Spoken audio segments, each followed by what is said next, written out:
everybody, and welcome back to Junior Book Club. We are starting a brand new book.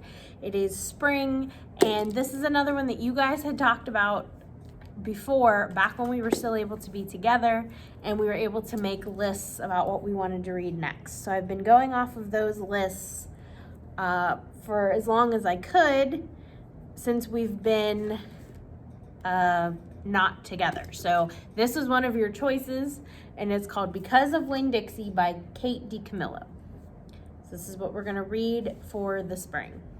Today we're going to start with chapters 1 through 3. Chapter 1. My name is India Opal Bologna. I think that's how you say it. Buloni. That sounds like bologna, right? And last summer, my daddy, the preacher, sent me to the store for a box of macaroni and cheese, some white rice, and 2 tomatoes. And I came back with a dog. This is what happened. I walked into the produce section of the Winn-Dixie grocery store to pick out my 2 tomatoes, and I almost bumped right into the store manager. He was standing there all red-faced, screaming and waving his arms around. "Who let a dog in here?" he kept on shouting. "Who let a dirty dog in here?" At first, I didn't see a dog. There were just a lot of vegetables rolling around on the floor, tomatoes and onions and green peppers. And there were what seemed like a whole army of Winn-Dixie employees running around waving their arms just the same way the store manager was waving his. And then the dog came running around the corner. He was a big dog and ugly, and he looked like he was having a real good time. His tongue was hanging out and he was wagging his tail. He skidded to a stop and smiled right at me. I had never before in my life seen a dog smile, but that is what he did. He pulled back his lips and showed me all his teeth. Then he wagged his tail so hard that he knocked some oranges off a display, and they went rolling everywhere, mixing in with the tomatoes and onions and green peppers. The manager screamed, "Somebody grab that dog!" The dog went running over to the manager, wagging his tail and smiling. He stood up on his hind legs. You could tell that all he wanted to do was get face to face with the manager and thank him for the good time he was having in the produce department. But somehow he ended up knocking the manager over. And the manager must have been having a bad day, because lying there on the floor right in front of everybody, he started to cry. The dog leaned over him real concerned and licked his face. "Please," said the manager, "somebody call the pound." "Wait a minute," I hollered. "That's my dog. Don't call the pound." All the Winn-Dixie employees turned around and looked at me, and I knew I had done something big. And maybe stupid, too, but I couldn't help it. I couldn't let that dog go to the pound. "Here, boy," I said.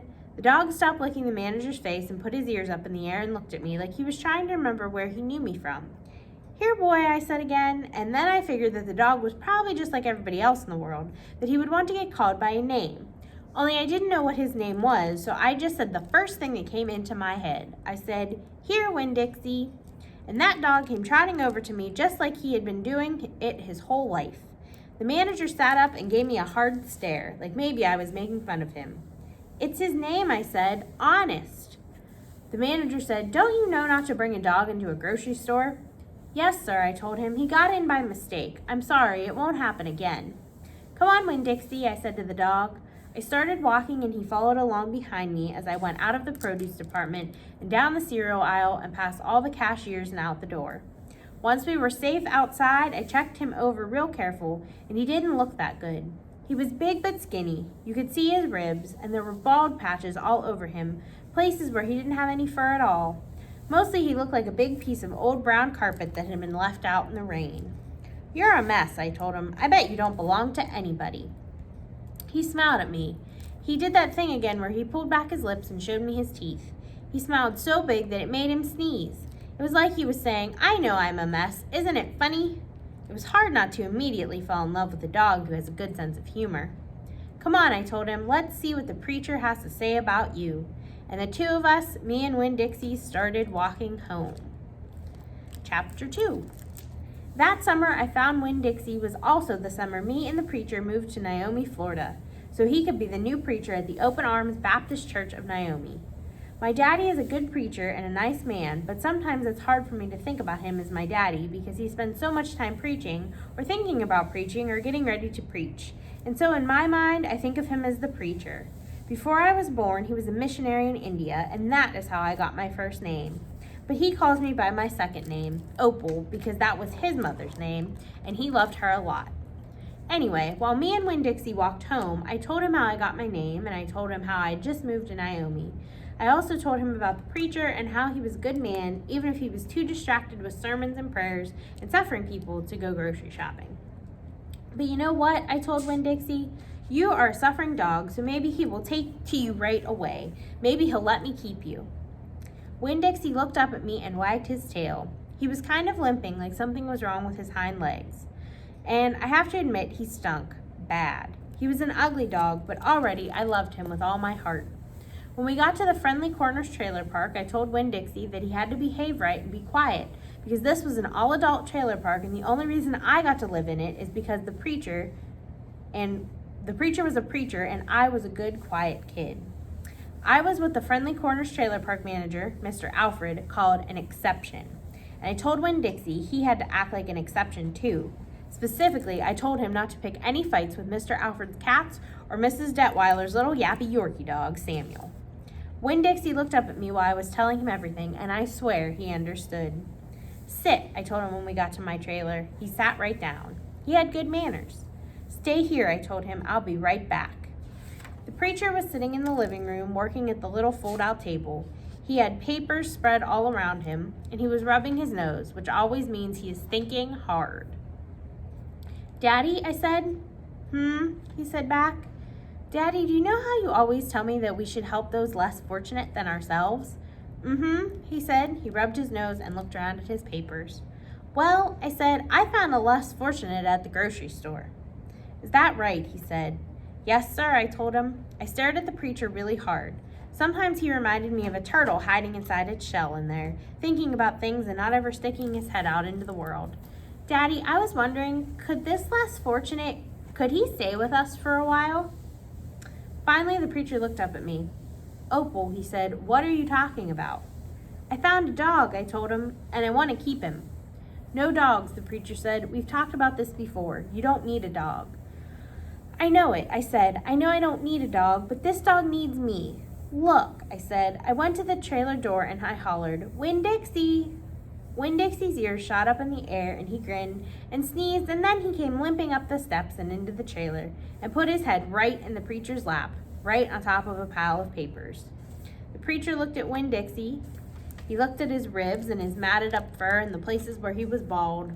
The preacher's nose wrinkled up. Like I said, the dog smelled pretty bad. Winn-Dixie looked up at the preacher. He pulled back his lips and showed the preacher all of his crooked yellow teeth and wagged his tail and knocked some of the preacher's papers off the table. Then he sneezed and some more papers fluttered to the floor. What did you call this dog? The preacher asked. Winn-Dixie, I whispered. I was afraid to say anything too loud. I could see that Winn-Dixie was having a good effect on the preacher. He was making him poke his head out of his shell. Well, said the preacher, he's a stray if I've ever seen one. He put down his pencil and scratched Winn-Dixie behind the ears. And a less fortunate too, that's for sure.